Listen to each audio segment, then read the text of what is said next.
আরও ভালো অনুভূতির জন্য হেডফোন ব্যবহার করুন।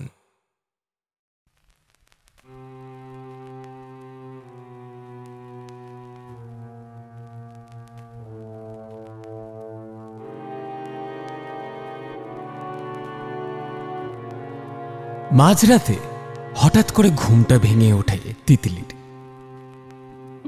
সকাল থেকে তার ধকল গেছে, তাতে ঘুম ভাঙাটা খুব অস্বাভাবিক। কিন্তু কিছুক্ষণ পরই হুঁশ ফিরল তার। জানতে পারল ঘুম ভাঙার আসল কারণটা। পাশের ঘর থেকে তার মা তাকে সমানে ডেকে চলেছে। তড়িঘড়ি করে উঠে পাশের সুইচটা অন করতে যাবে, তখনই মনে পড়ল কারেন্টটা গেছে। কি আর করা যায়, মা ডাকছে, তাড়াতাড়ি যেতে হবে। দরজার ছিটকিনি খুলে পাশের ঘরে যেতে গিয়ে হঠাৎ তার চমক ভাঙল। তার মা মরে আজ 3 দিন হয়ে গেছে। গোটা বাড়িতে সে এখন একা। তার মানে কি দাঁড়ালো? যে সবসময় আমরা নিজেদেরকে একা মনে করলেও হতেই পারে আমাদের ইন্দ্রিয়ের বাইরে কেউ না কেউ আমাদের সর্বক্ষণ নজর রাখছে, যেমন আমাদের ইমাজিনারি ফ্রেন্ড। শুনতে থাকুন আমাদের আজকের গল্প, লেখিকা অনন্যা দেব রায়ের কলমে মিষ্টু।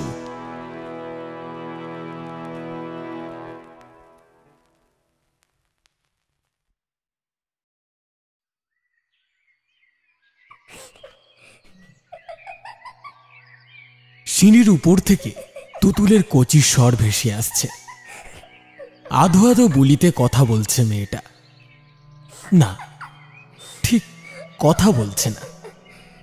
কান করে শুনলে বোঝা যায় গল্প করছে তুতুল, আর মাঝে মধ্যেই খিলখিলিয়ে হেসে উঠছে। রান্নাঘরে হাতের কাজ সারতে সারতেই ভ্রু জড়ো হয় অহনার। এই বাড়িতে আসার পর থেকেই তুতুলের এমন অদ্ভুত আচরণের সূত্রপাত। খেলাধুলো ফেলে রেখে মাত্র 2.5 বছরের মেয়ে, এত কিসের গল্প, তাও নিজের সাথে। তুতুল, এক্ষুনি নিচে নেমে এসো। তোমাকে না একা একা উপরে যেতে আমি বারণ করেছি? কথাগুলো একটু চিৎকার করেই বলল অহনা। অথচ অহনা ভালো করেই জানে যে এইভাবে হাজার ডাকাডাকি করলেও তুতুল কিন্তু নিচে আসবে না এত সহজে। অগত্যা হাতের কাজ ফেলে সিঁড়ির দিকে পা বাড়ায় সে। সিঁড়িটা শেষ হলেই ছাদের শুরু, আর ছাদের ঠিক ডান পাশে আছে ওই ঘরটা। ওই ঘরখানার কথা মনে আসতেই রান্নাঘর ছেড়ে বের হয়ে আসে অহনা। 6 বছর বিয়ে হয়েছে অহনার, আর তুতুলের বয়স 2.5। বিয়ের পর থেকেই 6টা বছর অহনার কেবল এখান থেকে ওখান করেই কেটে গেছে। সায়কের সেলসের চাকরি। বছর 2 পর পর কেবলই ঠাঁই বদলের ফরমান এসে যায়। শেষের দিকটায় হাঁফিয়ে উঠেছিল অহনা। তাছাড়া তুতুলও তো বড় হচ্ছে। বারবার এইভাবে জায়গা বদল করতে থাকলে 1000 খানেক অসুবিধা। কিন্তু এইবার চুঁচুড়ার এই বাড়িটায় আসার পর এক অদ্ভুত স্বস্তি অনুভব করেছিল অহনা। এতগুলো বছর কেবল 1 কামরা না হয় 1.5 কামরার ফ্ল্যাটে গাদাগাদি করে থাকতে থাকতে না বিশ্বাস উঠে আসছিল ওর। অথচ সব খরচ সামলে সায়কের রোজগারের বাজেটে ওইটুকু মাথা গোঁজার ঠাঁই জুটত। এই প্রথমবার সাধ্যের মধ্যে একটা গোটা বাড়ি পেয়ে গেছিল অহনারা। যদিও জায়গাটা ঠিক শহরের মধ্যে নয়, বরং একটু একটের জায়গায়। বাড়ির প্রায় সামনে দিয়ে রেল লাইন চলে গেছে। সময় অসময়ে ট্রেনের ঝমঝম শব্দে এখনো চমকে চমকে ওঠে অহনা। তবুও একটা গোটা বাড়ি পেয়েছে থাকার জন্য। এই আহ্লাদটা বাকি সব অসুবিধাকেই মলিন করে দিয়েছিল তখন। মাস 2 হলো এই বাড়িটায় এসেছে ওরা।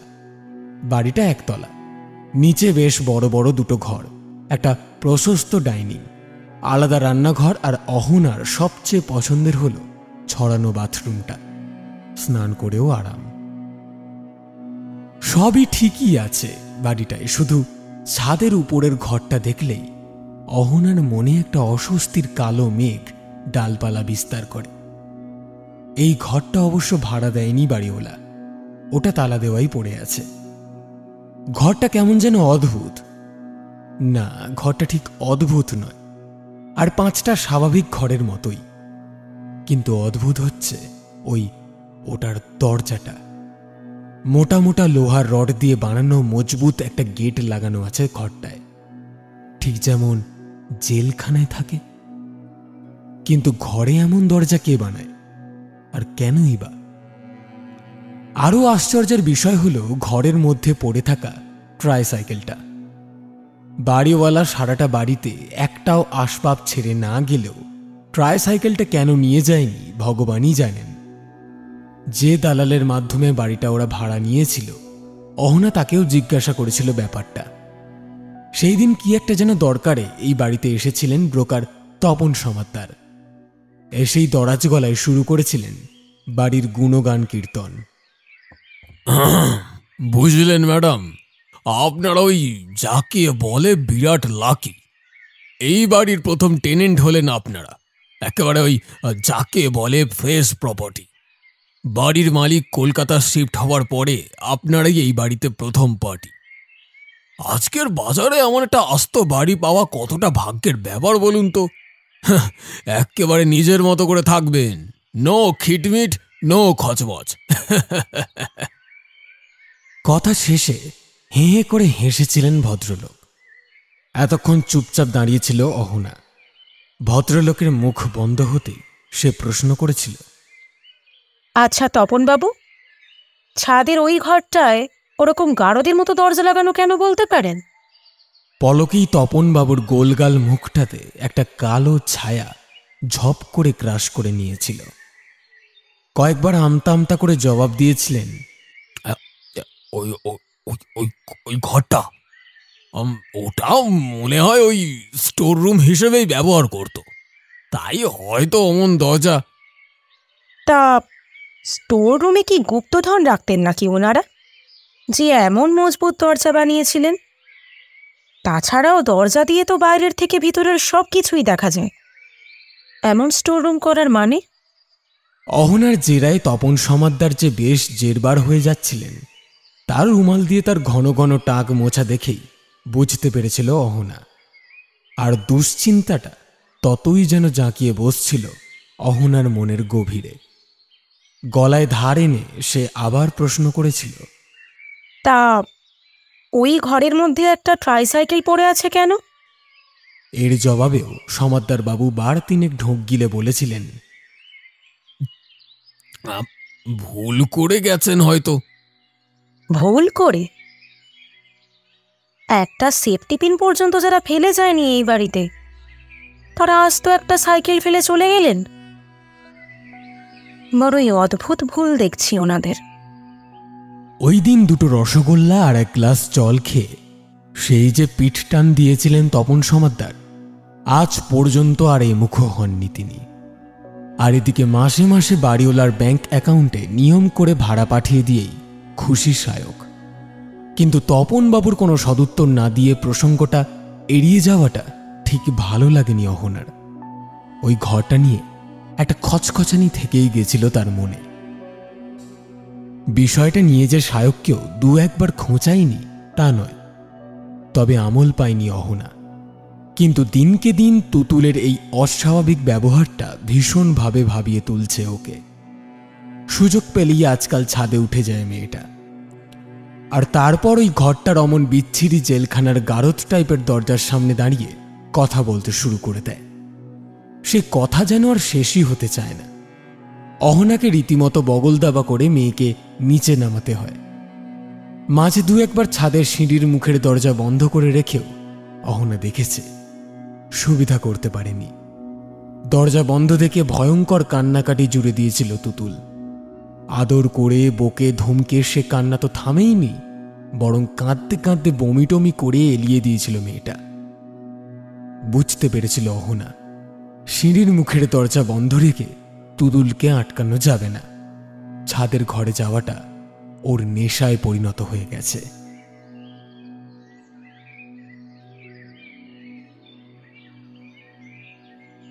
ডাইনিংয়ের এক কোণা থেকে সিঁড়িটা সোজা উঠে গেছে ছাদ বরাবর।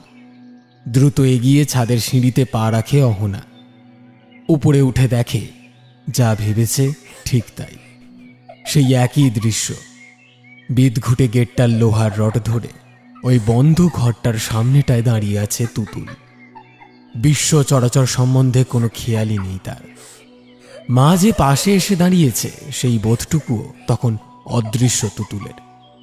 খালি ঘরটার ভিতর দিকে তাকিয়ে খিলখিল করে হাসছে মেয়েটা।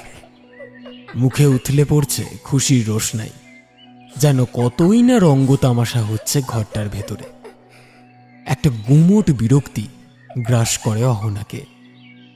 অনেকটা ছিনিয়ে নেবার মতো করেই তুতুলকে কোলে তুলে নেয়। ব্যাস, পলকেই মেয়ের মুখে আষাঢ়ে মেঘ ঘনিয়ে আসে। ফুলে ওঠে নিচের ঠোঁট। মায়ের মুখের দিকে তাকিয়ে প্রতিবাদের সুরে বলে ওঠে, মাম্মা বলে বলে আর একটু বলে। অহনা জানে তুতুলের এই পরের কোনো অন্ত নেই। আজকাল তো এমন হয়েছে যে সুযোগ পেলে মেয়েটা সারাদিন রাতি ওই লোহার দরজা ধরে অক্লেশে দাঁড়িয়ে থাকতে পারে। বিরক্তি না করে সিঁড়ির দিকে পা বাড়ায় অহনা। আর তখনই এক ঝলক নজর চলে যায় ঘরটার ভিতরে।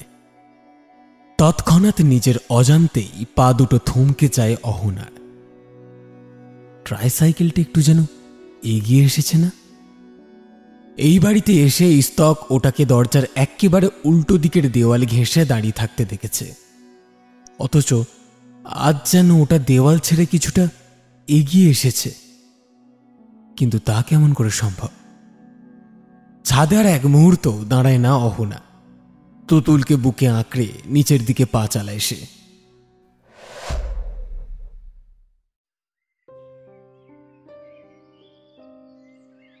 সেই দুপুর থেকেই মনটা গুমোট হয়ে আছে অহনার। একে তো তুতুলের দিনকে দিন অস্বাভাবিক ব্যবহার, আর ট্রাইসাইকেলটার কিছুটা স্থান পরিবর্তন রীতিমতো দুশ্চিন্তায় ফেলে দিয়েছে অহনাকে। দুপুরে খাওয়া দাওয়ার পর তুতুলকে ঘুম পাড়িয়ে স্তক বিষয়টাকে নিয়ে ভেবে চলেছে সে। সাইকেলটা কি সত্যি এগিয়ে এসেছে নাকি তারই চোখের ভুল? কিন্তু আজই বা এমন ভুল হবে কেন? না, আর ভাবতে পারে না অহনা। বিছানা ছেড়ে উঠে দাঁড়ায় সে। তুতুল এখন ঘুমিয়ে কাঁদা। আরও ঘণ্টাখানেকের আগে ও উঠবে না। মেয়ের কপালে একটা ছোট্ট চুমু এঁকে দিয়ে ঘরের থেকে বের হয়ে আসে সে। বাইরে শেষ বিকেলের মরা রোদ বিছিয়ে আছে চারপাশে। সারাদিনের খাটুনির শেষে ক্লান্ত সূর্যটা নিস্তেজ হয়ে গিয়ে বিশ্রামের তোড়জোড় করছে আপাতত। বেশ মিষ্টি একটা হাওয়াও দিচ্ছে। অহনার খুব ইচ্ছে হলো একবার ছাদে যেতে, কিন্তু পরক্ষণেই সেই ইচ্ছেটাকে মুলতুবি রেখে রান্নাঘরের পাশের ছোট্ট দরজাটা খুলে বাইরে বের হয় সে। এই বাড়িটার চারপাশে এক ফালি জমি পরীক্ষার মতো বেষ্টন করে রেখেছে বাড়িটাকে। সেই জমিতে হয়তো বাড়ির মালিক কোনো এক সময় শখ করে ফুল বাগান করেছিলেন, কিন্তু এখন অযত্নে তারা অনেকেই দেহ রেখেছে। শুধু কয়েকটা টগর আর কৃষ্ণকলি গাছ এখনো নিয়ম করে ফুল ফোটায়। অহনা পায়ে পায়ে এগিয়ে গিয়ে বাড়িটার বাউন্ডারি ওয়াল ঘেঁষে দাঁড়ায়। সামনে 500 মিটারের মধ্যেই বিছিয়ে আছে রেল লাইন। প্রাণহীন সরীসৃপের মতোই তারা এখন নির্জীব। মাঝে মধ্যে দু একটা লোকাল ট্রেন ঝমঝম শব্দ তুলে এই দিক ওদিক যাচ্ছে। একটা মিষ্টি গন্ধ নাকে আসতে ঘাড় ফেরায় অহনা। অবাক হয়ে দেখে একটা বন তুলসী গাছের ফাঁকে একটা পুঁচকে বেল ফুলের গাছ। তাতে তুলোর মতো ধপধপে ফুল ফুটেছে। গন্ধটা সেখান থেকেই আসছে। এতদিন গাছটা চোখেই পড়েনি অহনার। আস্তে আস্তে সেদিকে এগিয়ে গিয়ে গাছটার পাশে হাঁটু মুড়ে বসে পড়ে অহনা। তারপর নাকটা ফুলগুলোর কাছে নিয়ে বুক ভরে শ্বাস নেয়। আর সাথে সাথে গা পুরো গুলিয়ে ওঠে তার। মিষ্টি সুবাসকে ছাপিয়ে একটা তীব্র কষাটে আঁশটে গন্ধ বের হচ্ছে ফুলগুলো থেকে। আর ক্ষণে ক্ষণে যেন সেই গন্ধ দ্রুত বৃদ্ধি পাচ্ছে। অহনার মাথা ঝিমঝিম করে ওঠে। এ কেমন বিভৎস গন্ধ! বেল ফুলের এমন গন্ধ হয় নাকি? কয়েক মুহূর্ত স্থির হয়ে বসে থাকে সে। তারপর আবার নাক নিয়ে যায় ফুলগুলোর কাছে। আর ঠিক তখনই ঘটে এক আশ্চর্য ঘটনা। হঠাৎই ফুলগুলো থেকে কালো চুলের মতো অনেকগুলো রোঁয়া বের হয়ে এসে ঢুকে যায় নাকের মধ্যে। পলকে দম বন্ধ হয়ে আসতে চায় অহনা। শ্বাস তো নিতে পারছেই না, উপরন্তু ওই গুচ্ছ গুচ্ছ রোঁয়াগুলো থেকে ভলকে ভলকে বের হয়ে আসা সেই উৎকট আষ্টে গন্ধটা শটান নাকের ভিতর থেকে আস্তে আস্তে মিশে যাচ্ছে অহনার শিরা উপশিরায়। এই অবস্থাতেও অহনা টের পায় তার হাত পা সব অবশ হয়ে পড়েছে। সে হাজার চেষ্টা করেও নিজেকে কিছুতে ছাড়াতে পারছে না, আর চুচতে পারছে না অহনা। মনে হচ্ছে এক্ষুনি ফুসফুসটা ফেটে এক ভলক রক্ত বের হয়ে আসবে তার মুখ বেয়ে। ঠিক তখনই পিছন থেকে একটা পরিচিত কণ্ঠস্বর কানে আসে তার। ও বৌদি, তুমি এখানে বসে কি করছো গো? সন্ধে হতে চললো, এখনো বাড়িতে আলো জ্বালাওনি কেন? গলার স্বরটা চিনতে পারে সে। ঠিকই কাজের মেয়ে চুমকির গলা ওটা। অন্তিম প্রাণশক্তি একত্রিত করে চিৎকার করার চেষ্টা করে অহনা, আর তখনই সে অবাক হয়ে দেখে ফুলের ভিতর থেকে কোঁচকানো চুলের মতো রোঁয়াগুলো পলকেই অহনার নাকের ভিতর থেকে বের হয়ে মিলিয়ে যায় ফুলগুলোর মধ্যে। মুহূর্তের মধ্যেই নাকটা হালকা হয়ে যায়। বুক ভরে শ্বাস নিতে নিতে সেখানেই এলিয়ে বসে পড়ে অহনা। অহনাকে ওইভাবে বসে থাকতে দেখেই হয়তো চুমকিও এসে দাঁড়িয়েছে অহনার পাশটাতে। বেলফুলের গাছটাকে দেখে সে বেশ উচ্ছ্বসিত গলায় বলে ওঠে, ও মা, কত বেলফুল ফুটেছে গো! কি মিষ্টি গন্ধ বলো। এতক্ষণ জড়ভরতের মতোই বসেছিল অহনা, কিন্তু এইবার চুমকির কথায় সম্বিত ফেরে তার। খেয়াল করে সেই তীব্র কষাটে আষ্টে গন্ধটা এখন আর নেই, বরং চারপাশ আবার বেল ফুলের মিষ্টি গন্ধে মম করছে। কথার ফাঁকেই চুমকি নিচু হয়ে ঝুঁকে পড়ে বলে, কয়েকটা ফুল তুলি বুঝলে, বাড়িতে নিয়ে যাব। খবরদার না, ওই গাছে তুই হাত দিবি না, এক্ষুনি চল এখান থেকে। কথাগুলো প্রায় চিৎকার করেই বলে অহনা। অহনার এমন রুদ্র মূর্তি দেখে খানিক থমকায় চুমকি, তারপর মুখ ভার করে বাড়ির ভেতর চলে যায়। অহনাও নিজের ক্লান্ত বিধ্বস্ত শরীরটাকে কোনো মতে টেনে হিঁচড়ে ঘরের দিকে পা বাড়ায়।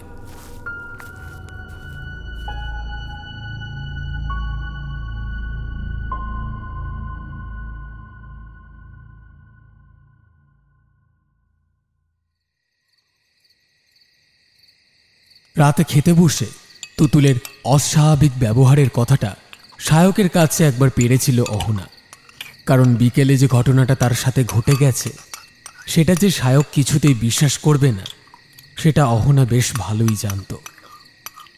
কিন্তু এক্ষেত্রেও কোনো লাভ হলো না। বেজার মুখে রুটি চিবোতে চিবোতে সায়ক বলল, এতদিন বড় বাড়ি চাই করে মাথা খেয়ে ফেলছিলে, আর এখন বড় বাড়িতে এসে আবার নতুন ফ্যাচাং শুরু করে দিলে। তোমার দেখি কোনো কিছুতেই শান্তি নেই। সায়কের কথাগুলোর সাথে একরাশ বিরক্তি ঝরে পড়ল। জবাবে অসহিষ্ণু গলায় অহনা বলল, তুমি বিষয়টার গুরুত্ব বুঝতে চাইছো না কেন? ওইটুকু একটা মেয়ে কেন সারাদিন একটা ফাঁকা ঘরের সামনে দাঁড়িয়ে থাকবে? এত কিসের আগ্রহ ওর? আরে বাবা, বাচ্চা বলেই তো ওর খেয়ালগুলো অদ্ভুত। যুক্তি বুদ্ধি দিয়ে বিচার করার বয়স কি ওর হয়েছে? তুমি ওকে ঠিক করে সামলাতে পারছো না, আর অযথা দোষ চাপাচ্ছ ওই ঘরটার উপরে। বিরক্ত হয়ে টেবিল ছেড়ে উঠে পড়ে সায়ক, কিন্তু অহনা নাছোড় বান্দা। সায়কের পিছু পিছু বেসিনের সামনে গিয়ে সে বলে, কিন্তু বিশ্বাস করো, আজ আমি নিজের চোখে দেখেছি সাইকেলটা কিছুটা এগিয়ে এসেছে। কোন সাইকেল? মুখ ধুতে ধুতেই প্রশ্ন করে সায়ক। আরে ওই ঘরটার ভিতরে একটা ট্রাইসাইকেল আছে না, ওইটা। এতদিন দেওয়াল ঘেঁষেই দাঁড়িয়েছিল, কিন্তু আজ দেখলাম দেওয়াল ছেড়ে বেশ কিছুটা এগিয়ে এসছে।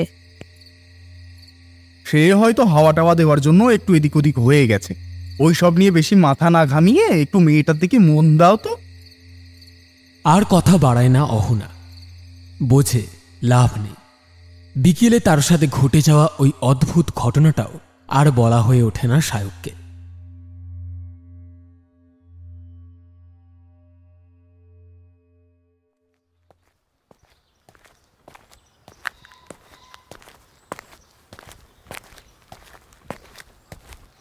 দিন দুয়েক পরে এক মাঝবেলায় বাজার থেকে টুকিটাকি নিয়ে বাড়ি ফিরছিল অহনা। ওদের বাড়ি থেকে টাউন বাজারটা বেশ দূরে, টোটো করেই প্রায় 20 মিনিট লেগে যায়। টোটোগুলো আবার ওদের বাড়ি পর্যন্ত যেতে চায় না, রাস্তার মোড়ে নামিয়ে দিয়ে চলে যায়। তার উপর তুতুলকে কাজের মেয়েটার কাছে রেখে এসেছে বলে বেশ তাড়াহুড়োতেই ছিল অহনা। তবুও ব্যাপারটা চোখে পড়ে যায় তার। মোড়ের প্রায় মাথাতেই যে বাড়িটা ছিল, সেই বাড়ির বউটা কেমন যেন অদ্ভুত চোখে তাকিয়ে আছে অহনার দিকে। চোখাচোখি হতেই জিজ্ঞেস করে, আচ্ছা, তোমরা ওই শেষ বাড়িটার ভাড়াটে, তাই না? জবাবে মৃদু হেসে ঘাড় হেলায় অহনা। পরক্ষণেই ভদ্রমহিলা প্রশ্ন করে, তা তোমরা সব ঠিকঠাক আছো তো? একটু সাবধানে থেকো কিন্তু, বিশেষ করে তোমাদের বাচ্চাটাকে চোখে চোখে রেখো। একটা ভয়ের ছাপ ভদ্রমহিলার চোখে মুখে লক্ষ্য করে অহনা বলে, কিন্তু কেন বলুন তো? অহনার এই কথার আর কোনো জবাব দেয় না মহিলা। মুখের উপর ঝপ করে দরজার পর্দাটা ফেলে দিয়ে বাড়ির ভিতর অদৃশ্য হয়ে যায়। অবাকই হয় অহনা, এই আবার কেমন আজব ব্যবহার। এমনিতেই এই পাড়ায় তেমন একটা বাড়িঘর হয়ে ওঠেনি, মানুষজন বেশ কমই, কিন্তু যে কজন আছে তাদের সাথেও আজ পর্যন্ত কোনো সদ্ভাব গড়ে ওঠেনি অহনার। গরজ অবশ্য ওর পক্ষেরই নেই।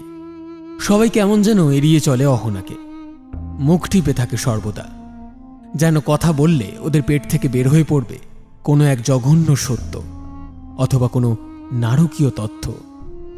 এই খটখটে দিনের বেলাতেও ভয় ভয় করে ওঠে অহনার। তাড়াতাড়ি পা চালায় বাড়ির দিকে। এই গলির মধ্যে একদম শেষ বাড়িটা হলো অহনাদের। আজ দূর থেকে ওদের কমলা বাড়িখানা চোখে পড়তেই কেমন যেন অস্বস্তি শুরু হলো তার। সুপারি আর নারকেল গাছের আড়ালে নিজেকে কেমন যেন আড়াল করে রেখেছে বাড়িখানা, যেন ঘন সবুজের আড়ালে লুকিয়ে ফেলতে চাইছে তার বুকের ভিতরে ঘটে যাওয়া ভয়াবহ কোনো ইতিহাসকে। সব অস্বস্তিকে মুলতুবি রেখে বাড়ির দিকে পা বাড়ায় অহনা। বাড়িতে ঢুকেই মনে মনে বিরক্ত হয় সে। ডাইনিং স্পেসে একরাশ খেলনা ঢাই করে তুতুলকে নিয়ে খেলছে চুমকি। এত অগোছালো করে খেলবার কোনো মানে হয়? একটু রুক্ষ স্বরে অহনা বলে, সব খেলনা এমন ছড়িয়ে ছিটিয়ে রাখার মানেটা কি? তুই তো চলে যাবি, আর আমাকে সবটা গুছাতে হবে, আর ভালো লাগে না। তোমার মেয়ে বাবু খালি ছাদে ওঠার বায়না করে, নিচে থাকতেই চায় না। তাকে ভুলিয়ে বসিয়ে রাখার জন্যই তো এসব পারতে হয়েছে। আর কথা বাড়ায় না অহনা। চুমকির কথাটা তো মিথ্যে নয়। ছাদে যাওয়ার জন্য তুতুল যে কি সাংঘাতিক বায়না করে সে তো আর অহনার অজানা নয়। ছাদের কথা মনে পড়তেই আবার ভ্রু জড়ো হয় অহনার। সেই কোন সকালে একগাদা জামা কাপড় কেচে ছাদে মেলে দিয়ে এসেছিল, এখন এই ঠাঠা রোদে সেগুলো শুকিয়ে মনে হয় কড়কড়ে হয়ে গেছে। অথচ চুমকির সেগুলো তুলে আনার কোনো খেয়ালই নেই।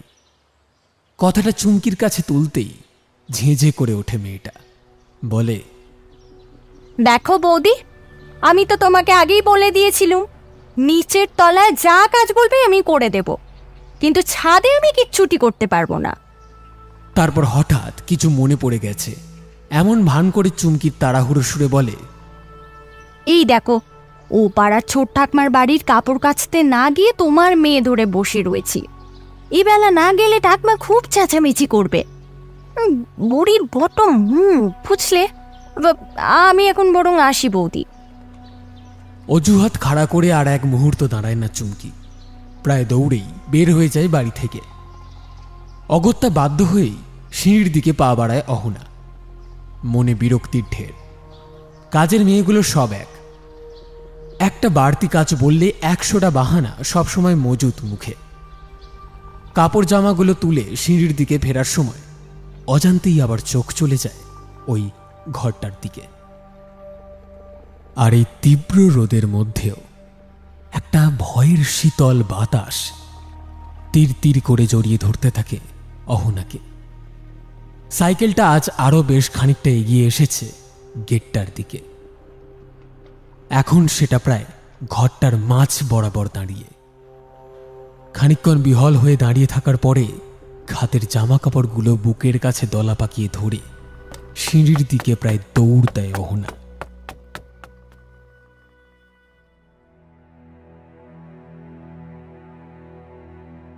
দুপুর থেকেই মনটা ভার হয়ে আছে অহনার। এক অজানা অশান্তির ঢেউ যেন বারবার আছড়ে পড়ছে বুকের ঠিক মাঝখানটায়। সাইকেলটা কেমন করে রোজ একটু একটু করে এগিয়ে আসছে। ওটা কি তবে গেটের কাছে আসতে চাইছে? আর ওই গেটের কাছটাতেই তো তুতুল দাঁড়িয়ে থাকে। তবে কি সাইকেলটা তুতুলের কাছে আসতে চায়? কিন্তু কেন? তাছাড়া আজ আরও একটা ব্যাপার খেয়াল করেছে সে। সাইকেলটা তেমন পুরনো নয়, বরং বেশ নতুনই, চকচক করছে এখনো। তা এমন একটা নতুন সাইকেল বাড়ির মালিক ওই ঘরটার ভিতরে ফেলে গেলই বা কেন? আর গলির মোড়ের বাড়ির ওই ভদ্র মহিলা কি থেকে সাবধান থাকতে বললেন অহনাকে? কি আছে এই বাড়িতে? তাছাড়া তুতুলকে বিশেষভাবে চোখে চোখে রাখতে বললেন কেন? তবে কি তুতুলের কোনো বিপদের আশঙ্কা আছে এ বাড়িতে? কিন্তু কিসের বিপদ?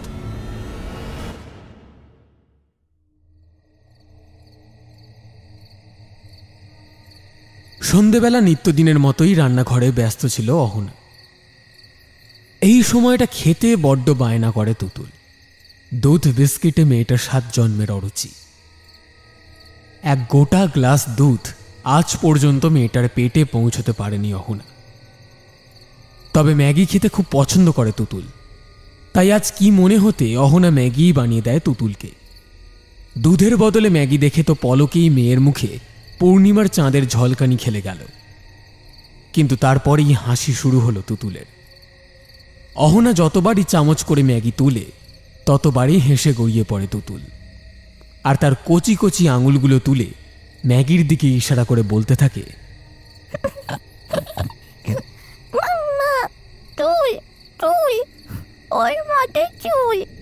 প্রথমটায় তেমন আমল না দিলেও বারবার একই কথা বলছে দেখে শেষ পর্যন্ত অহনা মেয়েকে জিজ্ঞাসা করেই ফেলে, কার চুলের কথা বলছিস তুই? কারণ এই বাড়িতে কারোর চুল এমন কোঁকড়ানো নয় যে ম্যাগি দেখে তার চুলের কথা মনে পড়বে তুতুলের। মায়ের কথার উত্তরে ছাদের দিকে ইশারা করে তুতুল। তারপর বলে, ওই দিদিটার মতো চুল। কথা শেষ করেই আবার হেসে গড়িয়ে পড়ে তুতুল। কিন্তু ততক্ষণে বুকের রক্ত জমে পাথর হয়ে গেছে অহনার। তুতুল কি তবে ওই ঘরে কাউকে দেখতে পায়? তার সাথেই কি গল্প করে ও? তবে অহনা কেন দেখতে পায় না তাকে? কে থাকে ওই ঘরটায়? তাছাড়া ওই দিন বিকেলে সেই বেল ফুলগুলো থেকে যে বিভৎস কালো কালো রোঁয়াগুলো বের হয়ে এসেছিল, সেগুলোও তো কতকটা কোঁচকানো চুলের মতোই দেখতে। কি ছিল তবে ওগুলো? অহনার 7-5 ভাবনার মাঝেই ছাদের দিক থেকে ভেসে আসে এক ধাতব ঘটাং শব্দ। চমকে উঠে সিঁড়ির দিকে মুখ তুলে তাকায় সে। শব্দটা চিনতে পেরেছে অহনা। কেউ যেন সজোরে ধাক্কা দিয়েছে ওই বন্ধ লোহার দরজাটায়। তিথি, ওই তিথিটা ডাকছে আমায়। প্রায় ফিসফিস করে বলে ওঠে তুতুল। থরথর করে কাঁপতে কাঁপতে মেয়েকে বুকের মধ্যে জড়িয়ে নেয় অহনা। এই বাড়িতে কি তবে ওরা 3 জন ছাড়াও কেউ থাকে যাকে দেখা যায় না? ভয়ে বুকটা কেমন করছে তার। ঘরটায় যে থাকে সে কি এই জগতেরই বাসিন্দা, নাকি সে উঠে এসেছে কোনো নারকীয় অন্ধকার জগৎ থেকে? সে রাতেই এক অচেনা অস্বস্তিতে ঘুমটা ভেঙে যায় অহনার। এমনিতে তার রাত বিরেতে খুব একটা ঘুমটুম ভাঙে না। আজও ঘুমটা যে কেন ভাঙল সেটা ঠিক বুঝতে পারল না অহনা। পাশে তুতুল অঘরে ঘুমিয়ে আছে। সায়কেরও নাক ডাকছে অল্প বিস্তর। এতক্ষণে অহনা টের পেল ঘেমে সপ সপ করছে সে। কিন্তু আজ তো তেমন একটা গরম নেই। তবে এত ঘামল কি করে? 7-5 ভাবতে ভাবতে বাথরুমের দিকে পা বাড়ায় অহনা। বেশ করে ঘাড়ে মাথায় জল দেওয়ার পর অল্প স্বস্তি বোধ করে সে। অহনাদের বাথরুমটা ঠিক সিঁড়ির পাশেই। আর তাই হয়তো বাথরুম থেকে বের হতেই কানে আসে শব্দটা। অদ্ভুত একটা আওয়াজ আসছে ছাদের ওপর থেকে, ঠিক যেন মনে হচ্ছে ট্রাইসাইকেলটা চালিয়ে ঘুরে বেড়াচ্ছে কেউ। কিন্তু এই মাঝরাতে কে আসবে ওই সাইকেলটা চালানোর জন্য? তবে কি ওই ঘরের সেই নারকীয় বাসিন্দাটি এসেছে এখন? অদম্য কৌতূহলের উপর ভর করে দুরু দুরু বুকে সিঁড়িতে পা রাখে অহনা। যত উপর দিকে উঠতে থাকে ততই স্পষ্ট হতে থাকে আওয়াজটা। তবুও থামে না সে। ভয় মেশানো একটা জেদ কাজ করছে ওর মনে। আজ ওকে জানতেই হবে ওর আর তুতুলের মাঝে কে বারবার এসে দাঁড়াচ্ছে, যার প্রতি তুতুলের টান নিজের মায়ের থেকেও বেশি। মনের সর্বস্ব জোর এক করে ছাদের মুখের সিঁড়ির দরজাটা খুলে ফেলে সে। আজ মনে হয় পূর্ণিমা। চাঁদের কার্পণ্যহীন জ্যোৎস্নায় ধুয়ে মুছে যাচ্ছে চরাচর। হালকা হালকা বাতাসে তীর তীর করে নড়ছে সুপারি গাছের মাথাগুলো। গ্রামের দিকে মরা নিয়ে যাওয়ার সময় চালিতে শোয়ানো মৃতের মাথাটা যেমন এদিক ওদিক নড়ে, কতকটা যেন সেই রকমই দেখতে লাগছে গাছগুলোকে। অজানা আতঙ্কে আচমকাই নীল হয়ে যায় অহনা। ঠিক তখনই আবার কানে আসে হালকা ক্যাঁচ ক্যাঁচ শব্দটা। ওই তো আবার চলছে ট্রাইসাইকেলটা। অন্তিম সাহসের উপর ভর করে ঘরটার ভিতর দিকে তাকায় অহনা। চাঁদের আলোয় ঘরের ভিতরটা মোটামুটি স্পষ্ট, আর তাতেই দেখতে পায় অহনা সাইকেলটা এখন একেবারে গেটের কাছে চলে এসেছে। হাত বাড়ালে ছোঁয়া যাবে ওটাকে। চাঁদের আলোয় ঘরের মেঝেতে ছায়া পড়েছে সাইকেলটার। সেই ছায়ায় কিন্তু সাইকেলটা একা নেই, ওর উপর চড়ে বসে আছে কেউ। পুরুষ্ট শরীর আর কোঁচকানো চুলের একটা মেয়ের ছায়া পড়েছে সাইকেলটার সাথে। অথচ অহনা স্পষ্ট দেখতে পাচ্ছে সাইকেলটা কেউ চড়ে নেই। তবে কি তুতুল ম্যাগি দেখে এই মেয়েটার চুলের কথাই বলছিল? তাহলে কি তুতুল দেখতে পায় ওকে? কিন্তু মেয়েটা কে? আর ভাবতে পারে না অহনা। অন্তিম সাহসে ভর করে নিচের দিকে প্রায় দৌড় দেয় সে। রাতে আর ঘুম আসে না তার। তুতুলকে বুকের মাঝে আঁকড়ে কাটিয়ে দেয় বাকি রাতটুকু। তার মাথার মধ্যে ঘুরতে থাকে হাজার খানেক প্রশ্ন।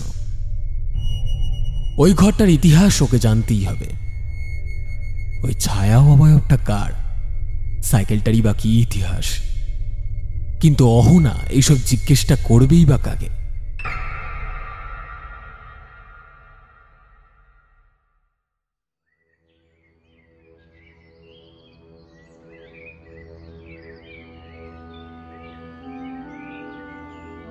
পরদিন সকাল থেকে চুমকির অপেক্ষা করতে থাকে অহনা। চুমকি এই অঞ্চলেরই মেয়ে। এই বাড়িটা যে দালালের মাধ্যমে ওরা ভাড়া নিয়েছিল, চুমকিকেও তিনি কাজে লাগিয়ে দিয়েছিলেন এই বাড়িতে।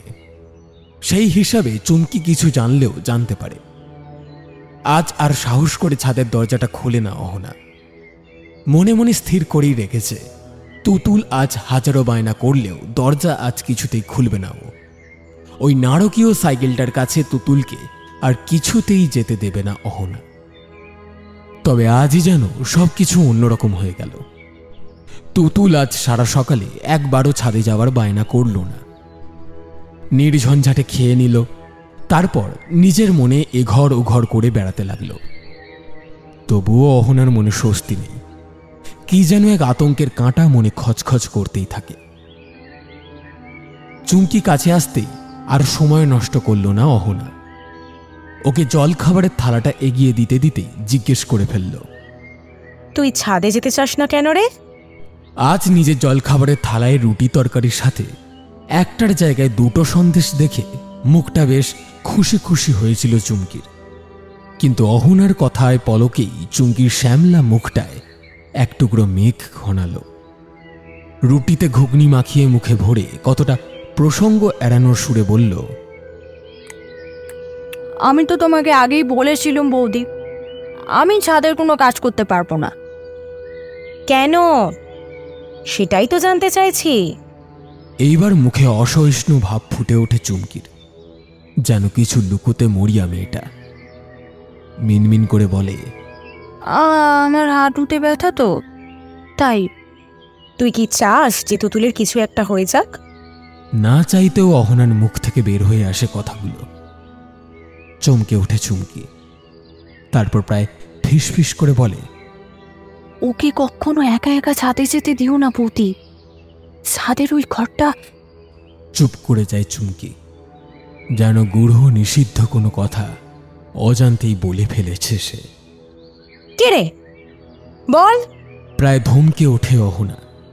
জবাবে নিচের ঠোঁটটা কামড়ে ধরে কিছুক্ষণ বসে থাকে চুমকি, যেন নিজের মনের যুক্তিতর্কের যুদ্ধে নিজেই বিচারক। তারপর ছোট্ট একটা শ্বাস ছেড়ে বলে, আমি যখন এই বাড়িতে কাজে ঢুকি তখন তপন কাকু, মানে তোমাদের বাড়ির দালাল, পুই করে বারণ করে দিয়েছিল তোমাদেরকে এসব না বলতে। এই বাড়ির একটা কাণ্ড আছে গো, সেজন্যই তো এই বাড়ির লোকদের সাথে কেউ মেলামেশা করে না। সকলে ভয় করে এই বাড়িটাকে। আমি নেহাত পেটের দায়ে বাধ্য হয়ে। চুমকিকে মাঝপথে থামিয়ে দিয়ে অসহিষ্ণু গলায় অহনা বলে ওঠে, ওইসব ছাড়, আসল কথাগুলো বল। এরপর চুমকি যা যা বলে গেল তার সারমর্ম হল, এই বাড়িটা করেছিলেন মানস বিশ্বাস নামের এক ভদ্রলোক। উনি রেলের মোটামুটি এক পদস্থ কর্মচারী ছিলেন। ওনার স্ত্রীও ছিলেন অতি সজ্জন মানুষ, কিন্তু ভগবান ওনাদের উপর কৃপা করেননি। ওনাদের জীবনে অভিশাপ হয়ে এসেছিল ওনাদের মেয়ে। মানসবাবুর স্ত্রী আদর করে নাম মেয়ের রেখেছিলেন মিষ্টু, কিন্তু ভগবানের বিধানেই হবে হয়তো মিষ্টু জন্ম থেকেই ছিল বদ্ধ উন্মাদ। যত বয়স বাড়তে থাকে মেয়েটার পাগলামিও বাড়তে থাকে উত্তর উত্তর, আর তার সাথে মেয়েটা হয়ে উঠতে থাকে প্রচণ্ড হিংসুটে আর নিষ্ঠুর। রেগে গেলেই জিনিসপত্র ভাঙচুর, বাবা মাকে আঁচড়ে কামড়ে ক্ষতবিক্ষত করা, এইসব ছিল মিষ্টুর নিত্য নৈমিত্তিক ব্যাপার। এই রাগী রুক্ষ জেদি মেয়েটাকে নিয়ে মানসবাবু আর ওনার স্ত্রী সর্বদা সন্ত্রস্ত থাকতেন। মেয়ের দুর্ব্যবহারের জন্য ক্রমে ক্রমে পাড়া প্রতিবেশীরাও মেলামেশা বন্ধ করে দেয় ওনাদের সাথে। ছোট থাকতেই বেশ মোটাসোটা ছিল মিষ্টু, আর চুলগুলো ছিল কোঁকড়ানো। মিষ্টুর যে কেবল উন্মাদনা ছিল তা নয়, অদ্ভুত ধরনের এক অস্বাভাবিকতা ছিল মেয়েটার। ওর চোখের মণিগুলো প্রায় দেখাই যেত না, সবসময় চোখ উল্টে থাকত মেয়েটা। হঠাৎ করে ওর উল্টানো চোখের কেবল সাদা অংশটা দেখলে যে কোনো মানুষেরই বুকের ভিতরটা ছ্যাঁত করে উঠত। ওর পুরো ঠোঁটের কোনা বেয়ে অনর্গল গড়িয়ে পড়ত ঘোলাটে লালা। স্নান করতে চাইতো না, চুল আঁচড়াতে চাইতো না, আর তার সাথে সাথে মেয়েটা ছিল জন্মবোবা। মিষ্টু একটা জিনিসই কেবল খুব পছন্দ করত, সেটা হলো ট্রাইসাইকেল। বয়স বেড়ে গেলেও ট্রাইসাইকেল চাপার ঝোঁক তার জীবনের শেষ দিন পর্যন্ত কমেনি। ওর শরীরের ভারে বারবার ভেঙে যেত সাইকেল, আর পরদিনই মানসবাবু নতুন একটা এনে দিতেন। এইভাবেই জীবনের প্রায় 13টা বসন্ত কাটিয়ে দিয়েছিল মিষ্টু। চলে যাচ্ছিল মানসবাবুদের দিনগুলো, কিন্তু তারপরেই এলো সেই অভিশপ্ত দিনটা। সেদিন মিষ্টুদের বাড়ি বেড়াতে এসেছিল ওর মামা মামি আর তাদের বছর 3 মেয়ে তিন্নি। বাচ্চা তিন্নি মিষ্টুর ট্রাইসাইকেলটা খুব পছন্দ হয়ে গিয়েছিল। ওটার আশেপাশে ঘুরঘুর করছিল মেয়েটা, কিন্তু চূড়ান্ত হিংসুটে মিষ্টুর ব্যাপারটা এতটুকুও পছন্দ হয়নি। তার নিষ্ঠুর কুটিল মনের ভিতরে তখন চলছিল অন্য খেলা। সে ইশারা করে নিজের বোনকে সাইকেল চাপার জন্য ডাকে। সরল মনা শিশুটিও মনের আনন্দে গিয়ে সাইকেলটাতে চেপে বসে, আর ঠিক তখনই আচমকা শিশুটির গলা সর্বশক্তি দিয়ে টিপে ধরেছিল মিষ্টু। বাড়ির লোকজন যতক্ষণে মিষ্টুর কবল থেকে শিশুটিকে উদ্ধার করেছিল ততক্ষণে দেহে আর প্রাণ ছিল না তিন্নির। মিষ্টুর মা ক্ষোভে দুঃখে মিষ্টুকে একটা চড় মেরেছিলেন, আর তাতে হয়েছিল আর এক অভাবনীয় বিপত্তি। দৌড়ে এসে মায়ের কণ্ঠনালী দাঁত দিয়ে চেপে ধরেছিল মেয়েটা। সে ছিল এক ভয়াবহ নারকীয় দৃশ্য। মিষ্টুর দাঁতগুলো আস্তে আস্তে তার মায়ের গলার মাংস ভেদ করে বসে যাচ্ছিল কণ্ঠনালীর ভিতরে। তার ঠোঁটের কোনা বেয়ে গড়িয়ে পড়ছিল লাল রক্তের ধারা। কিন্তু ভ্রুক্ষেপহীন মিষ্টু মায়ের কণ্ঠনালী উপড়ে না নেওয়া পর্যন্ত শান্ত হয়নি। বাড়ির বাকি বড়রা একত্রিত হয়েও তাকে মায়ের গলা থেকে দূরে সরাতে পারেনি।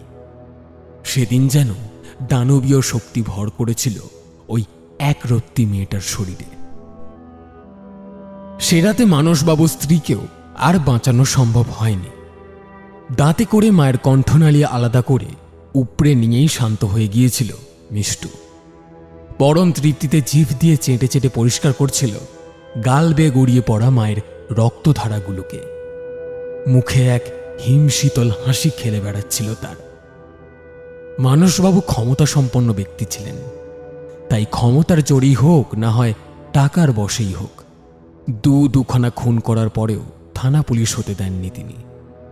তবে এরপর থেকেই ছাদের ওই ঘরটায় আটকে রাখা হয়েছিল মিষ্টুকে। ঘরটার পুরনো দরজা সরিয়ে সেখানে ওই গারদের মতো লোহার মজবুত দরজাখানা তখনই বসানো হয়েছিল। হয়তো ওটাই ছিল মিষ্টুর জেলখানা। সে ঘরে একাই থাকতো মিষ্টু, আর সাথে থাকতো ওর ওই প্রিয় সাইকেলখানা। আর ওই সাইকেলটাই শেষ পর্যন্ত মেয়েটার মৃত্যুর কারণ হয়ে দাঁড়ায়। স্ত্রীর মৃত্যুর পর মেয়ের প্রতি আর কোনোই টান ছিল না মানসবাবুর। মেয়েটা একা একাই বন্দি থাকতো ছাদের ওই ঘরটায়। দিনে 3 বার খাবার দিয়ে আসতেন মানসবাবু, আর রোজ সকালে মেয়ের মল মূত্র সাফ সুতরো করে মেয়েকে পরিষ্কার জামাকাপড় পরিয়ে দিয়ে আসতেন। বাকি দিন আর তার পরিচ্ছন্নতার দিকে লক্ষ্য রাখতেন না তিনি। এক কথায় বলতে গেলে ভীষণ অবহেলার মধ্যেই পড়ে থাকতো উন্মাদ মেয়েটা। একবার এক শীতের রাতে হয়তো নিজের খেয়াল বসেই সাইকেল চালাচ্ছিল মিষ্টু, কিন্তু কখন যে গলার মাফলারখানা সাইকেলটার চাকার সাথে জড়িয়ে গেছিল তা ঈশ্বরই জানেন। বোবা মেয়ে শেষ চিৎকারটুকুও করতে পারেনি। পরদিন সকালে মানসবাবু দেখেছিলেন প্রাণ প্রিয় সাইকেলের উপরই পড়ে আছে মিষ্টুর প্রাণহীন দেহখানা। মেয়ের মৃত্যুতে শোকের থেকে বেশি হয়তো স্বস্তিই পেয়েছিলেন মানসবাবু। তবে এই বাড়িটায় আর তিনি থাকতে চাননি। একেবারে বিক্রি করে দেবারই চেষ্টা করেছিলেন, তবে কিছুতেই বিক্রি হয়নি বাড়িটা। শেষ পর্যন্ত উপায় না পেয়ে ভাড়া দেবেন বলে স্থির করেন মানসবাবু। তবে সহজে ভাড়াটেও জুটছিল না, আর এই বাড়ির প্রথম ভাড়াটেই হল অহনারা।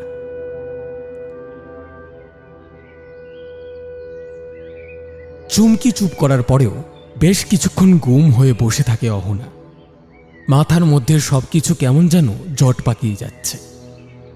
এমন একটা ভয়াবহ ঘটনা ঘটে গেছে বাড়িটায়, অথচ ব্রোকার তপনবাবু ওদের কাছে সবটা গোপন করে গেলেন। শুধুমাত্র টাকার লোভে অহনার সায়ক এমনকি ওই দুধের শিশু তুতুলকে পর্যন্ত এক অদেখা বিভীষিকার মুখে অক্লেশে ঠেলে দিয়ে নিজের কমিশন বুঝে নিয়ে অম্লান বদনে চলে গেছিল মানুষটা। এতটাও পয়সা পিশাচ হয় মানুষ? হঠাৎ কি একটা মনে হতে অহনা আবার প্রশ্ন করে চুমকিকে। হ্যাঁ রে, মেয়েটার শ্রাদ্ধ শান্তি হয়েছিল? চুমকি ততক্ষণে রুটিগুলো শেষ করে পরম তৃপ্তিতে একটা সন্দেশ চিবোচ্ছিল। অহনার কথা শুনে বেমক্কায় বিষম খেল মেয়েটা। তার দিকে একটা জলের বোতল এগিয়ে দিতে দিতে অহনা আবার বলে, কি রে বল, কিচ্ছুটি লুকাবি না কিন্তু। জল খেয়ে নিজের ওড়না দিয়ে মুখ মুছে চুমকি বলে, হয়েছিল 2 বার। 2 বার? কেন? বৌদি, তোমার দুটি পায়ে পড়ি, আমাকে আর কিচ্ছুটি বলতে বলো না। তোমরা বরং তার চেয়ে অন্য বাড়ি দেখে উঠে যাও। কাতর গলায় মিনতি করে বলে ওঠে চুমকি। প্রত্যুত্তরে অহনার বুক ঠেলে এক দীর্ঘশ্বাস বের হয়ে আসে। হতাশ গলায় সে বলে,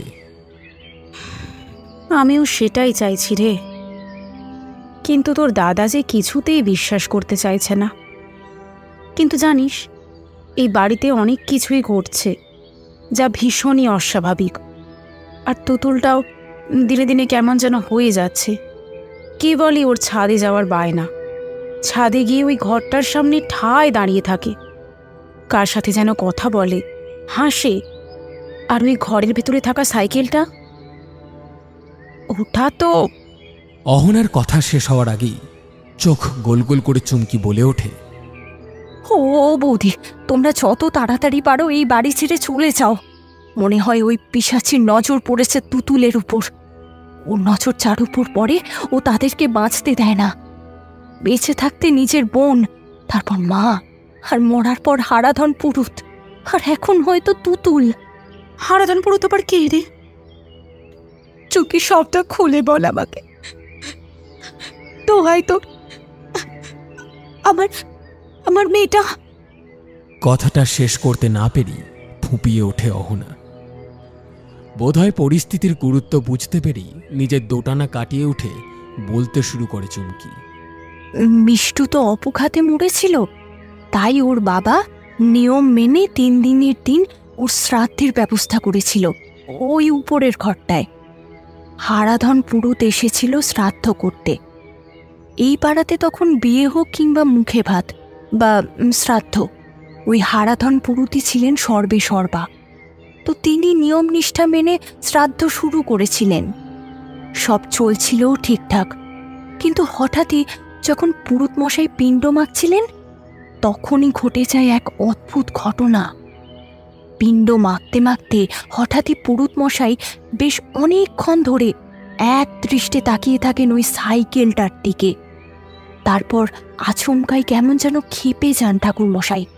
রাগে গোঁ গোঁ করতে করতে হঠাৎই নিজেই গোগ্রাসে খেতে থাকেন ওই পিণ্ডের দলাগুলো। বুভুক্ষু মানুষের মতো কাঁচা চাল, কলা, তিল মাখা মণ্ডগুলো প্রায় গিলে গিলে খেতে খেতে ওই পিণ্ডের উপরেই মুখ গুজে পড়ে জ্ঞান হারান ঠাকুর মশাই। তারপর অল্প সুস্থ হলে পর পাড়ার সকলে মিলে ওনাকে নিজের বাড়ি দিয়ে আসে। সে রাতে মারা যান ঠাকুর মশাই। মারা যাওয়ার সময় ওনার সারা শরীর নীল হয়ে গেছিল।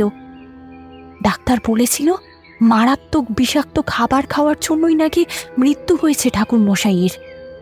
কিন্তু নিজের হাতি মাখা পিণ্ডে এমন বিষ কোত্থেকে আসলো সেটাই আজ পর্যন্ত কেউ বুঝতে পারেনি।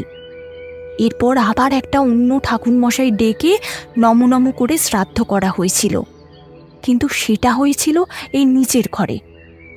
ওই ছাদের ঘরে শ্রাদ্ধ করার সাহস আর কারোর হয়নি।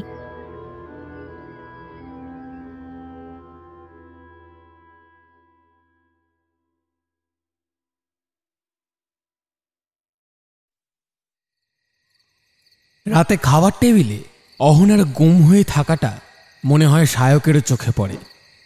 তাই আজ সে নিজে যেঁচেই জিজ্ঞাসা করে, আজ আবার কি হয়েছে শুনি? তুতুল আবার ছাদে যাওয়ার জন্য বায়না করেছিল নাকি? না। ছোট্ট জবাব দেয় অহনা। তবে গৃহিণীর মেজাজ গরম বুঝতে পেরে সে আবার বলে, তবে হয়েছেটা কি? মুখ ভার করে আছো কেন? এই বাড়িতে যে অস্বাভাবিক মৃত্যু হয়েছে সেটা কি ওই ব্রোকার তপন সমাদ্দার তোমাকে জানিয়েছিল? ধারালো গলায় প্রশ্নটা ছুঁড়ে দেয় অহনা। অস্বাভাবিক মৃত্যু? কই না তো, কে মারা গেছিল? অবাক গলায় জানতে চায় সায়ক। মিষ্টু, এই বাড়ির মালিকের বছর 13 মেয়ে। আর শুধু সে একা নয়, সে নিজের মৃত্যুর আগে নিজের মামাতো বোন আর নিজের মাকে খুন করেছিল। এইবার প্রকৃতই আকাশ থেকে পড়ে সায়ক। এইসব বিষয় বিন্দু বিসর্গও সে জানত না। কেউ কিচ্ছুটি বলেনি তাকে। বিস্মিত গলায় সে বলে, হ্যাঁ, তুমি জানলে কিভাবে? সবটা খুলে বলো তো আমাকে।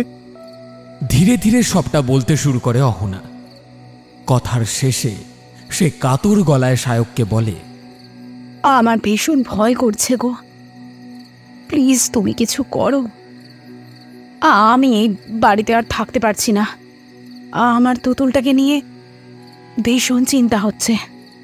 অহনার কথা শুনে এইবার সায়কের কপালেও দুশ্চিন্তার ভাঁজ প্রকট হয়।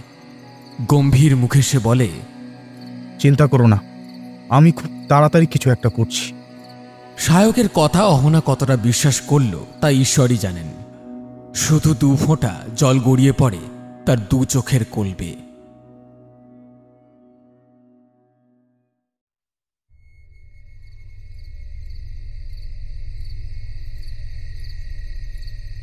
রাতে বিছানায় শুয়ে বহুক্ষণ এপাশ ওপাশ করেও কিছুতেই ঘুম আসতে চায় না অহনার।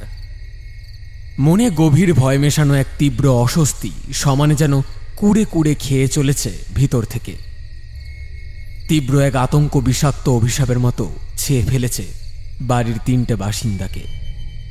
জোর করেই চোখ বন্ধ করে শুয়েছিল অহনা। হঠাৎই গলার কাছে অল্প সুরসুরি লাগায় চোখ খোলে সে। ঘরে জ্বালানো হালকা নীলচে আলোয় সে দেখে রাশি রাশি কোঁচকানো চুল ছাদ থেকে বটের ঝুড়ির মতো নেমে ঘরটাকে প্রায় ভরিয়ে তুলেছে। চুলগুলো কিন্তু ভীষণভাবে জীবন্ত। সেগুলো কিলবিল করতে করতে আস্তে আস্তে পেঁচিয়ে যাচ্ছে অহনার গলায়। পলকেই গলায় তীব্র যন্ত্রণা অনুভব করে সে। দম বন্ধ হয়ে আসতে চাইছে ক্রমে ক্রমে। নিজের সর্বশক্তি এক করেও সেগুলোকে কিছুতেই গলা থেকে ছাড়াতে পারছে না অহনা। চুলগুলো যেন কামড়ে ধরেছে অহনার গলা। অল্প বাতাসের আশায় ছটফট করে ওঠে অহনা, আর সাথে সাথেই ঘুমটা ভেঙে যায় ওর। উফ, কি বিভৎস স্বপ্ন! বেশ খানিকক্ষণ পাথরের মতো শুয়ে থাকে অহনা। তারপরেই চূড়ান্ত আতঙ্কে পাশে ঘুমন্ত তুতুলকে বুকের মাঝে আঁকড়ে ধরতে যায় সে। কিন্তু কোথায় তুতুল? সায়ক আর অহনার মাঝের জায়গাটা তো আজ বেবার খালি। অহনার শিরা উপশিরা বেয়ে বয়ে চলা রক্তগুলো নিমেষেই জমে থকথকে হয়ে যায়। বিছানা ছেড়ে নেমে এক দৌড়ে ডাইনিং স্পেসে চলে যায় অহনা। আর তখনই ছাদের উপরের ঘরটা থেকে ওই সাইকেলটা চালানোর ক্যাঁচ ক্যাঁচ শব্দটা আবার আসে।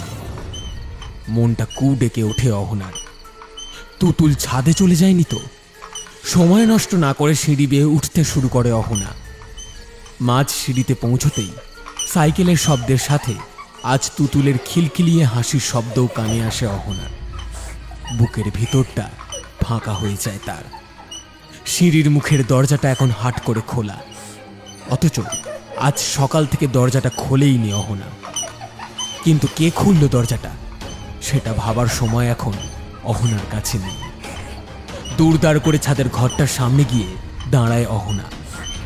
চাঁদের আলোয় আজও ভেসে যাচ্ছে চলাচল, আর তাতেই স্পষ্ট দেখা যাচ্ছে ঘরটা। আজ ট্রাইসাইকেলটা আস্তে আস্তে চলছে, তুতুল চালাচ্ছে ওটা।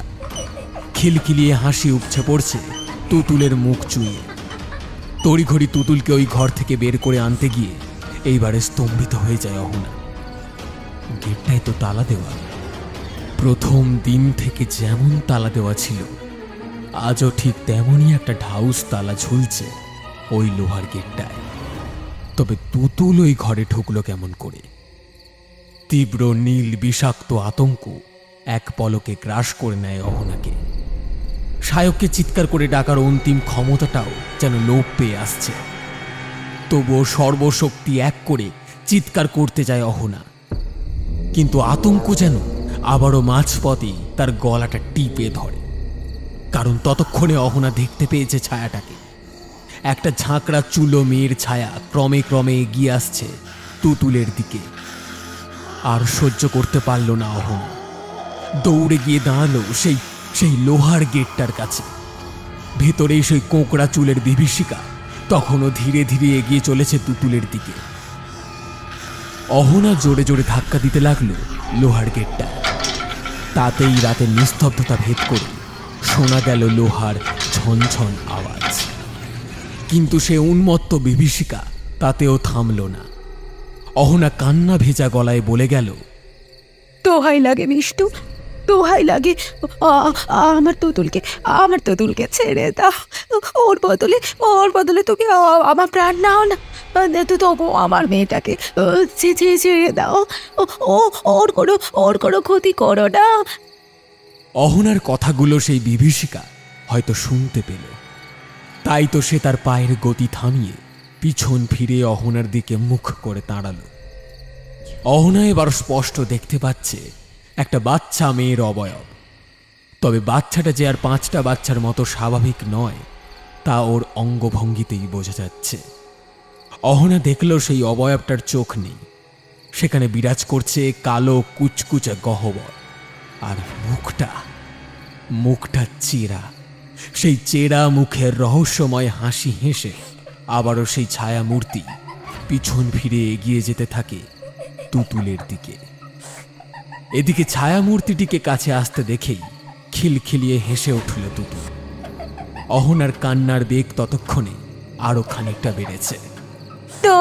দোহাই লাগে তোমার, দোহাই লাগে, ওকে ছেড়ে দাও, ওকে ছেড়ে দাও। না, অহনার কোনো আকুতি মিনতি কানে গেল না সেই ছায়া মূর্তিটার। মূর্তিটা তার কালো হাত দুটো দিয়ে চেপে ধরল ছোট্ট তুতুলের গলা। গলায় চাপ পড়ায় থেমে গেল তুতুলের হাসি। ক্রমশ ছোট্ট মুখটায় দেখা গেল বেদনার ছাপ। চোখগুলো বড় হলো তুতুলে। ধীরে ধীরে নিঃশ্বাস ফুরিয়ে আসছে ছোট্ট প্রাণটা। ছোট্ট ছোট্ট হাত পা নেড়ে সেই বিভীষিকার হাত থেকে নিস্তার পেতে চাইছে সে। কিন্তু হায়, নিয়তি বড় কঠিন। এক সময় চোখের সামনে ছটফট করতে করতে নিশ্চুপ হলো মেয়েটা। তুতুলের প্রাণহীন নিথর শরীরটা এলিয়ে পড়ল ঘরের মেঝেতে। অহনা সবটা দেখল। ওর দু চোখ ফেটে তখনও গড়িয়ে পড়ছে অশ্রুধারা। আরো খানিকটা লোহার গেটটার ধার ঘেঁষে দাঁড়ালো অহনা। মেয়ের নিথর দেহটা ছোঁয়ার চেষ্টা করল। তার আগেই একটা ধারালো কিছু গেঁথে পড়ল ওর কণ্ঠনালীতে। অহনা তাকালো সেদিকে। দেখল সেই ছায়ামূর্তিটা তার মারণ কামড় বসিয়েছে অহনার গলায়। ছটফট করতে লাগলো অহনা। ওর হাতের আঘাতে ঝনঝন করে উঠল চারপাশ, কিন্তু কেউ এলো না ছাদে। একসময় অহনার শরীরটাও নিস্তেজ হলো। ধপ শব্দ করে পড়ে গেল মেঝেতে। অহনার কাটা কণ্ঠনালী থেকে গড়িয়ে পড়ছে লাল রক্তের ধারা। এবার সেই বিভীষিকা তুতুলের শরীরটাও বাইরে ছুঁড়ে ফেলে দিল। তারপর আবারও শোনা গেল ট্রাইসাইকেলটা চালানোর শব্দ।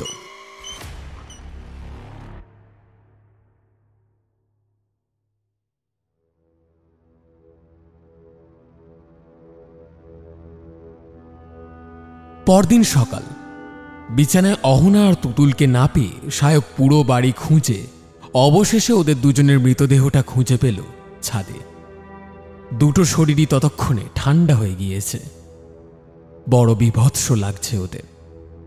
একসঙ্গে স্ত্রী আর মেয়ের এমন মর্মান্তিক ঘটনা সহ্য করতে পারল না সায়কও। সেও স্ট্রোক করে দেহ রাখল সেই ছাদের ওই লোহার গেটটার পাশেই। চুমকি কাজে এসে সবটা দেখে পাড়া প্রতিবেশী আর তপন সমাদ্দারকে ডেকে অহনাদের তিনজনের দেহ সৎকারের ব্যবস্থা করল। এই ঘটনার পর তপন সমাদ্দার আর কোনো ভাড়াটিয়া তোলেনি সে বাড়িতে। তবে আজও রাতে ওই বাড়িটা থেকে ভেসে আসে ট্রাইসাইকেলের আওয়াজ।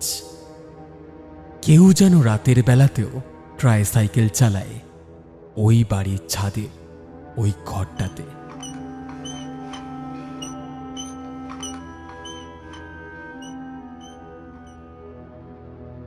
শুনছিলেন আমাদের আজকের গল্প মিষ্টু, লেখিকা অনন্যা দেব রায়।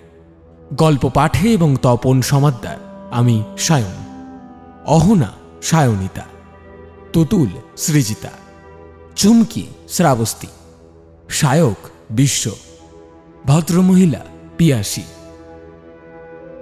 সমগ্র গল্পের আবহ সঙ্গীত এবং স্পেশাল এফেক্টসে সূর্য, পোস্টার ডিজাইনে মুরালি।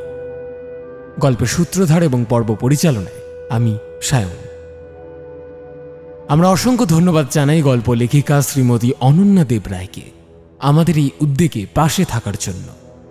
কেমন লাগলো আমাদের আজকের গল্প জানান আমাদের কমেন্ট বক্সে। গল্পটি ভালো লেগে থাকলে লাইক এবং শেয়ার করতে ভুলবেন না।